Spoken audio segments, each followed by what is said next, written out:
What should be India's policy towards Asia? What is issue?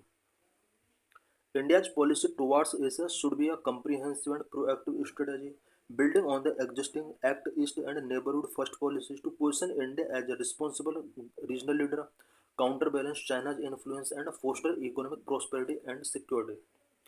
India को Asia में एक responsible regional leader बनाने के लिए, चाइना के इन्फ्लुएंस को काउंटर बैलेंस करने के लिए, इकोनॉमिक प्रॉस्पेरिटी एंड सिक्योरिटी को फोस्टर करने के लिए एक comprehensive and proactive strategy follow करनी होगी, जो कि act east and neighbourhood first policy के बेस पर होनी चाहिए.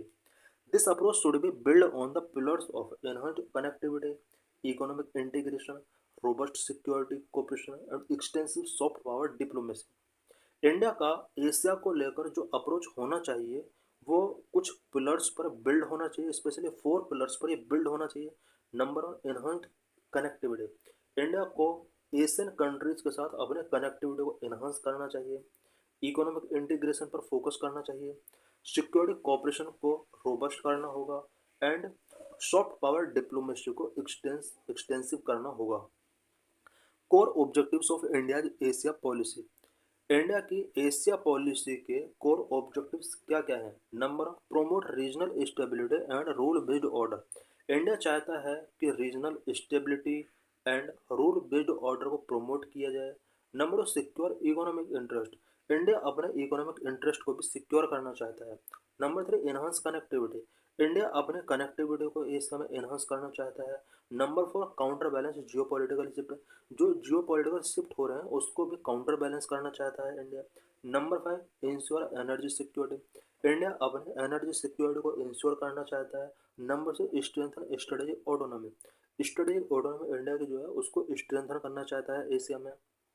Number 1, promote regional stability and rule based order. India advocate for a free, open, inclusive and rule based Indo Pacific. India चाहता है कि इंडो पैसिफिक रीजन जो है वो open, inclusive and rule based होना चाहिए. emphasizing adherence to international law like the UN Convention on Law of the Sea and peaceful dispute resolution. Number 2, secure economic interest. India leverages Asia's fast-growing economies for trade, investment, and supply chain integration, working to reduce trade deficit with regional partners. Number 3, enhance connectivity. Transform India's northeastern state into gateways to Southeast Asia through enhanced physical and digital infrastructure.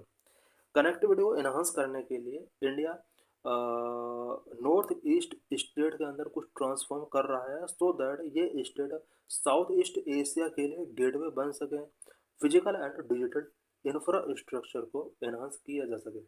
Number 4, counter balance Jio political shift. Provide a democratic and reliable alternative to China's growing assertiveness and influence, that is Belt and Road Initiative, particularly in the Indian Ocean region and South China Sea. Indian ocean region and South China sea region में China का influence grow हो रहा है. India China के एक reliable alternative के तौर पर वर्क कर रहा है बिकॉज इंडिया के अंदर डेमोक्रेटिक सिस्टम है. Number 5, ensure energy security. India want to diversify energy sources and secure long-term agreement with energy-rich Central and Western Asian nations. India चाहता है कि एनर्जी सोर्सेस को डाइवर्सिफाई किया जाए एंड लॉन्ग टर्म एग्रीमेंट को secure किया जाए. Number 6, strengthen strategic autonomy. India navigate complex great power rivalries US, China, Russia with maintaining strategic autonomy and prioritizing national interest. What multi-pronged approach should be followed by India in Asia? India को Asia में कौन कौन सा multi प्रोंड approach follow करने चाहिए? Number 1, economic integration and trade. India को Asia में economic integration and trade पर फोकस करना चाहिए. Review and liberalise trade agreement. India को ट्रेड एग्रीमेंट जितने भी एशियन कंट्रीज के साथ किए गए हैं उन्हें रिव्यू करना होगा और लिबरलाइज करना होगा. India should review the ASEAN-India Trade in Goods Agreement to ensure a balanced and equitable trade relations. India को ASEAN India trade in goods and agreement को रिव्यू करना चाहिए so that equitable trade relations को balance किया जा सके. Diversify supply chain. India को supply chain को डाइवर्सिफाई करना होगा एशिया रीजन में. India should encourage integration into regional value chain in sectors like semiconductors, pharmaceuticals, and green technologies, positioning India as a reliable manufacturing hub. Boost investment. India should focus on the attract investment from East Asian powerhouse like Japan and South Korea, particularly for infrastructure development in India's northeast and neighboring countries like Bangladesh and Myanmar. India को east Asian countries such as Japan and South Korea के investment को attract करना चाहिए, specially India के north east region में and neighbouring countries such as Bangladesh and Myanmar में investment east Asian countries से बढ़ना चाहिए। Number 2, connectivity and infrastructure. India को एशिया रीजन में कनेक्टिविटी एंड इंफ्रास्ट्रक्चर पर भी फोकस करना होगा। Excellent flagship project. India should focus on a completion and operationalization of key projects such as India Myanmar Thailand Trilateral Highway and the Kaladan Multimodal Transit Transport Project. Operationalize strategic port को operationalize करना होगा। India should ensure the full operationalization of Chabahar port in Iran and foster regional connectivity via the international north-south transport corridor to access Central Asia and Europe. Develop digital connectivity. India को digital connectivity को भी develop करना होगा। India should promote the Indian stack UPI Aadhaar model for digital transformation and financial connectivity across the region. Number 3, security and defence cooperation. India को Asia region में security and defence cooperation को भी boost करना होगा। Enhance maritime security. India should expand a joint naval exercise, for example, Malabar, and intelligence sharing with partners like the Quad nations and ASEAN members to ensure freedom of navigation and address non-traditional threats like piracy. Strengthen defense partnership. Defense partnership को strengthen करना होगा। India should deepen defense cooperation and facilitate defense export, for example, BrahMos missile to the Philippines, to regional partners to build their capacity and ensure regional deterrence. India को defence cooperation को Asia के various countries के साथ deepen करना होगा। साथ ही defence export को भी फैसिलिटेट करना होगा। फॉर एग्जांपल के लिए इंडिया जिस तरह से फिलीपींस के लिए ब्रह्मोस मिसाइल एक्सपोर्ट कर रहा है, उसी तरह से अदर कंट्रीज के लिए भी डिफेंस एक्सपोर्ट को बूस्ट करना होगा। Intensify counter terrorism effort. Counter terrorism effort को इंटेंसिफाई करना होगा।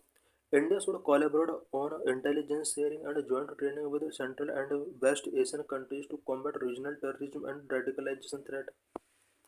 Number 4, soft power and people to people tie.